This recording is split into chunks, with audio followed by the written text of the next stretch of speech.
Muito boa noite. Estamos aqui com o Dr. Eduardo Sprins, chefe do Serviço de Infectologia do Hospital de Clínicas de Porto Alegre e também responsável pelos testes clínicos na instituição da vacina desenvolvida pela Universidade de Oxford em parceria com a AstraZeneca.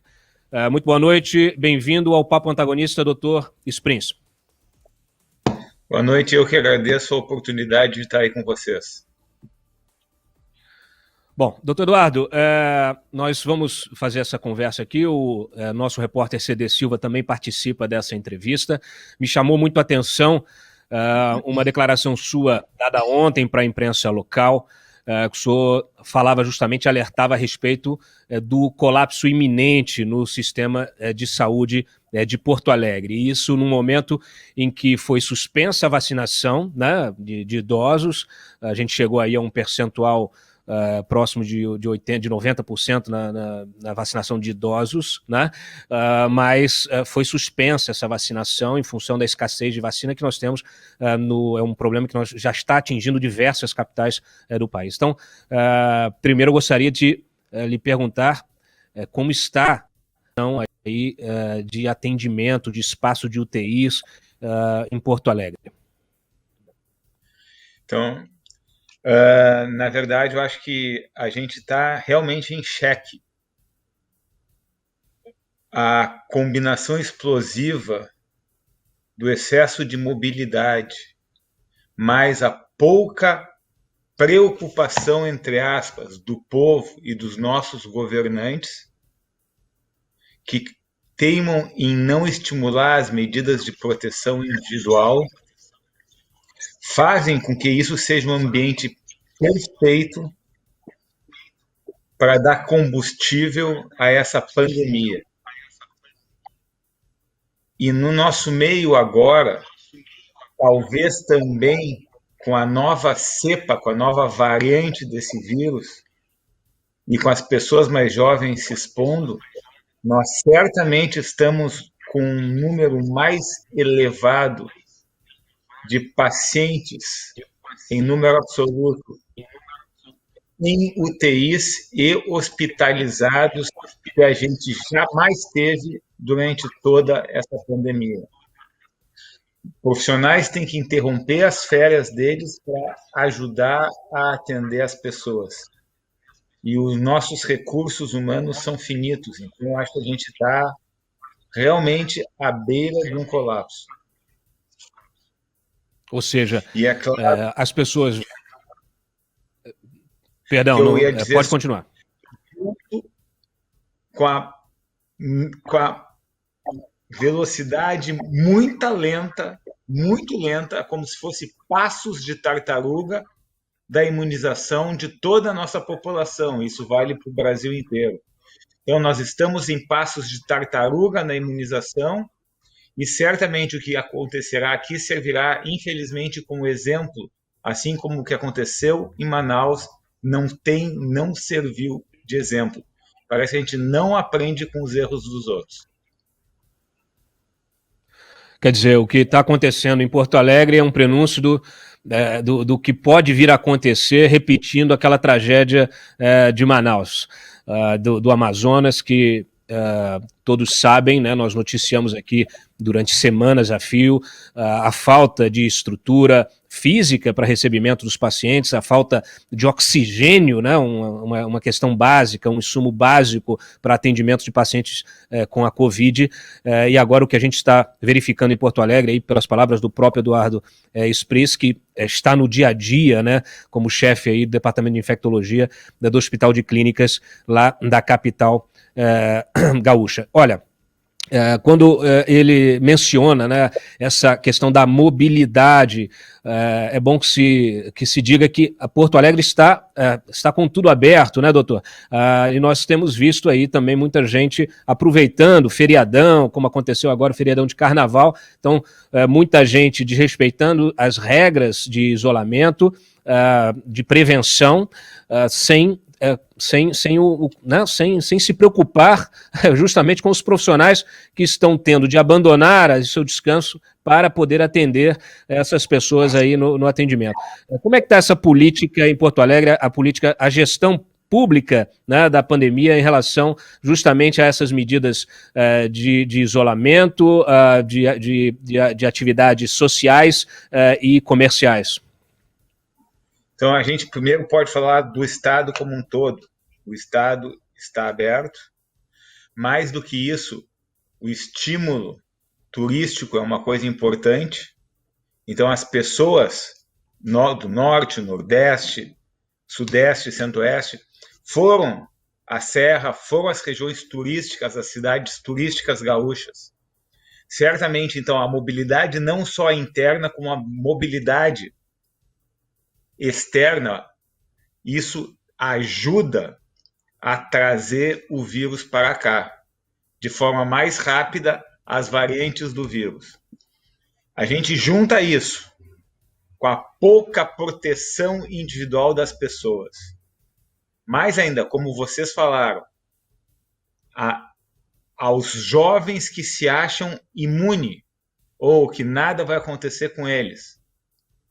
Certamente isso aqui, independente do que a gente está fazendo, só tem uma consequência. Com relação ao município de Porto Alegre, a gestão recém está iniciando. Então, vamos ver quais serão as providências que provavelmente serão tomadas. A gente espera que o Estado tome providências mais sérias a partir do dia de hoje. Mas a gente vai esperar ainda, porque, como eu falei, as coisas estão em xeque. E os modelos que antes serviam para dar uma direção em como a gente poderia se basear e atitudes a serem tomadas, esses modelos, nesse momento atual, não servem.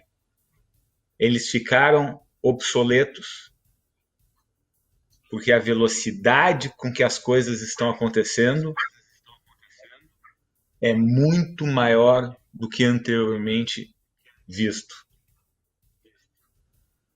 Hoje, inclusive, a prefeitura deve fazer um levantamento aí, deve fazer uma exposição, né, da situação atual da variante P1 em Porto Alegre. O senhor tem, antes rapidinho da intervenção aí do CD, o senhor tem alguma informação mais concreta sobre a identificação dessa variante, dessa nova variante, que tem um contágio muito mais rápido, na capital, doutor Spitz?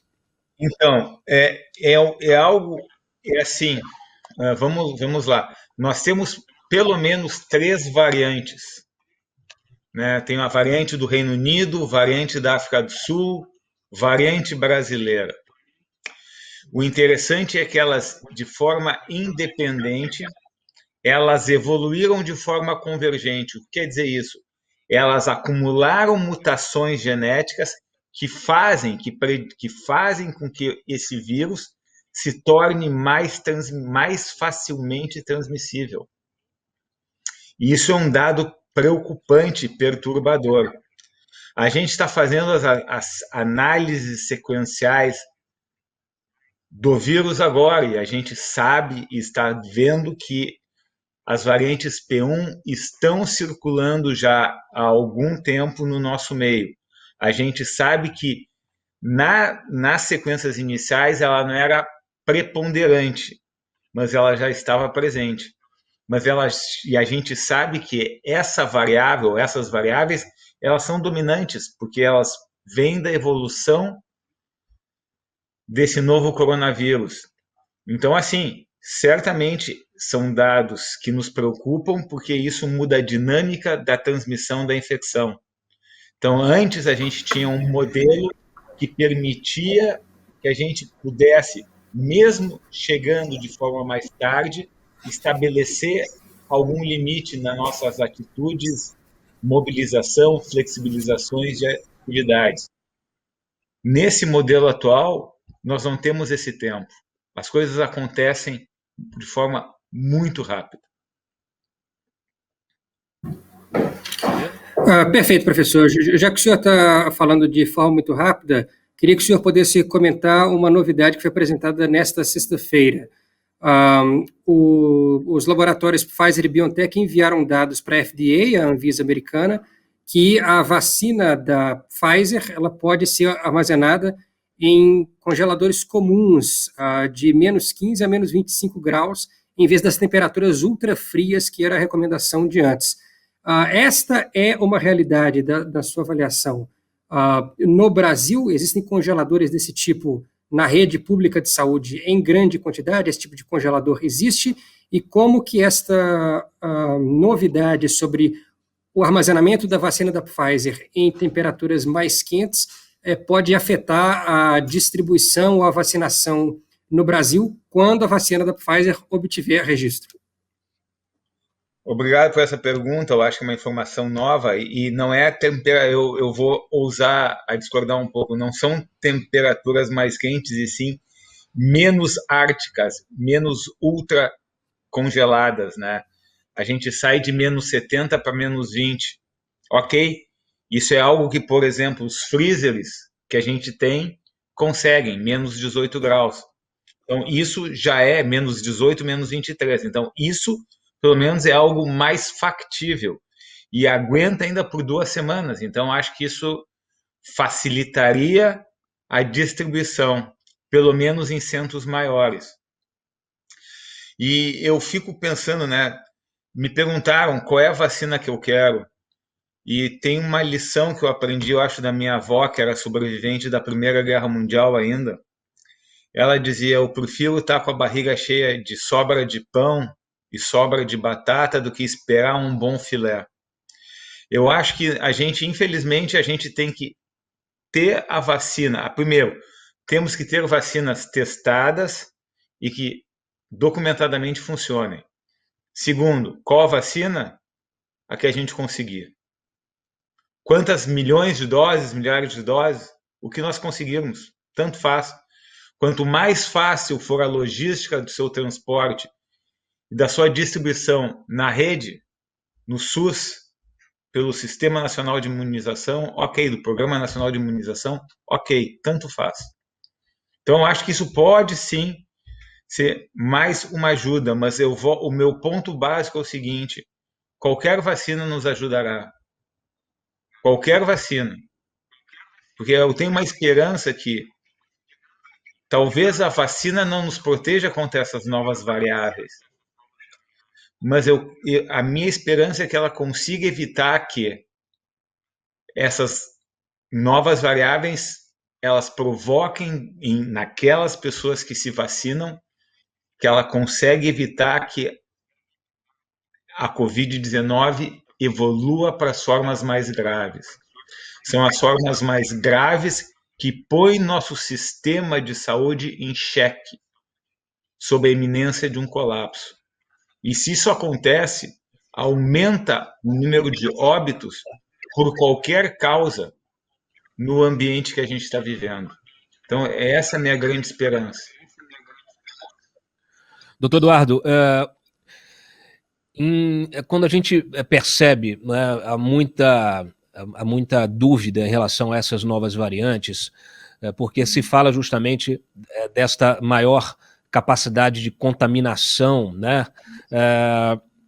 Existem protocolos específicos para esse tipo de variante? Ou a gente, o que nos resta é endurecer os protocolos que já existem? Qual é a saída disso? Poxa, é mais outra pergunta que a gente fica, eu pelo menos, fico olhando para trás. Há 1 ano atrás a gente dizia que era necessário usar máscara. A gente continua dizendo isso hoje. Então, assim, como é que eu vou pensar em aumentar as restrições ainda se eu não conseguir fazer com que a população entenda como ela deve adequadamente se proteger? Eu vou ficar feliz na vida se eu for andar na rua e conseguir enxergar as pessoas realmente utilizando máscara. Então, é muito difícil pensar em como ir além dos protocolos se eu não consigo ainda o básico. Então, assim, o máximo que as pessoas fazem não é o mínimo necessário para que elas consigam se proteger. E a mensagem não vem das pessoas, não vem daqueles representantes legítimos do povo brasileiro. Então, assim, é muito difícil. Eu não consigo, eu não tenho esse poder. Mas tem pessoas que servem, que são exemplos, que deveriam estar dizendo, deveriam estar defendendo o nosso povo, deveriam estar lutando com eles e por eles, a ajudar a se defender, ajudar a se proteger de forma adequada, para que não morra mais tanta gente desnecessariamente. Então, eu acho que eu gostaria de ir além, mas eu não, como é que eu vou dar, se eu não consigo dar 2 passos, eu não consegui subir 2 degraus, como é que eu quero chegar, passar um andar? Eu não consigo fazer isso. Eu tenho que trazer as pessoas para que elas consigam se proteger de forma adequada. Então, assim, o vírus é mais transmissível? Provavelmente sim. Será que só as medidas que eu tomei até hoje são suficientes? Eu vou dizer que provavelmente sim. Eu estou na enfermaria Covid desde o final de março. Então vão fechar quase 12 meses. Então, assim, a gente está cansado. E todo dia é um novo dia, é um novo sofrimento, são pessoas novas internando com quadros moderados a graves de falta de ar. Então é uma coisa muito mais complexa. Algumas pessoas provavelmente procuraram isso, não se importaram, mas outras não sabem, não têm nem ideia de como foram contaminadas. Então, eu acho que antes da gente tentar ir para frente, a gente tem que tentar recuperar aqueles que a gente pode, né? O tamanho do exército, o tamanho da nação é muito grande, a gente não pode deixar a nossa população para trás, a gente tem que tentar puxar ela para conseguir se defender de forma adequada. CD. Perfeito. Professor, falando de proteção adequada, o senhor é coautor de um estudo publicado hoje, sexta-feira, na revista Lancet, que é uma das revistas científicas na área da medicina mais prestigiadas do mundo.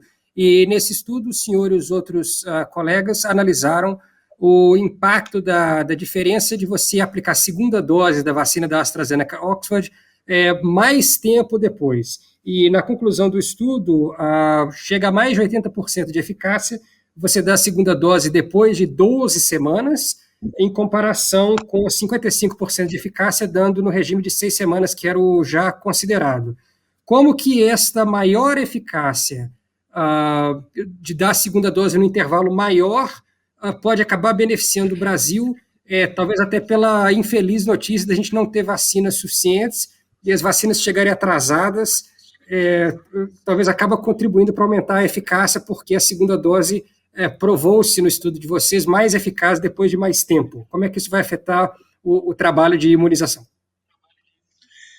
Eu estou lidando com uma pessoa muito, mas muito informada. Eu nem sabia que já oficialmente estava publicado online o artigo. Foi publicado hoje, dia 19, está na Lancet. Eu não sabia disso, olha só. A nossa ou não característica tive aqui no Antagonista é justamente essa. Aí o senhor já pode pôr no tá Lattes, sempre... porque não está no seu Lattes. O senhor não atualiza o Lattes desde outubro, agora pode pôr no Lattes. Não, tá. É que a gente consegue informar. Então, assim. A gente informa até os autores, tá vendo? Olha. O cara já tinha me pego, já tinha feito antes a pergunta da mudança na temperatura de armazenamento da BioNTech e impressionante da Pfizer, né? Então, mas vamos voltar. A gente está conversando hoje pela primeira vez e eu venho dizendo já há muito tempo. Nós temos, infelizmente porque eu digo que não é assim que a gente queria, porque a doença, essa infecção está sempre nos atropelando, mas nós estamos produzindo o conhecimento em tempo real. Nesse experimento em tempo real, a gente não é voluntário, a gente é cobaia, porque a gente não queria estar nisso. Mas graças aos voluntários da pesquisa, a gente consegue produzir ciência de valor, que é a realidade. Nós estamos aprendendo ainda com as vacinas. Nós estamos aprendendo ainda como as vacinas melhor poderão ser aplicadas e utilizadas.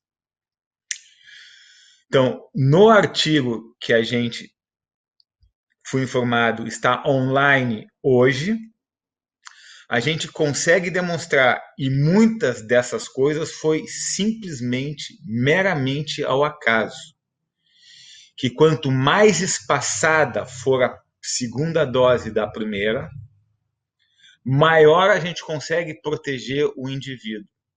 O que é isso? Então, na nossa pesquisa, a gente dava a vacina no momento 0 e 4 semanas após. O que a gente viu é que nesse intervalo, a segunda dose pouco adicionou à proteção do indivíduo. No entanto, quanto mais espaçada foi o reforço da dose, isto é, principalmente a partir da 6ª semana, 7ª semana, 8ª semana, incluindo a 12ª semana, a proteção foi maior.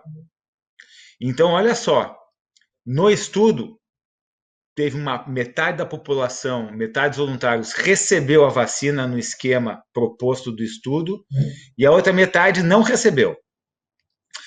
A gente começou a chamar os voluntários que não tinham recebido a vacina de Oxford, e já para eles, nosso esquema é 12 semanas de diferença.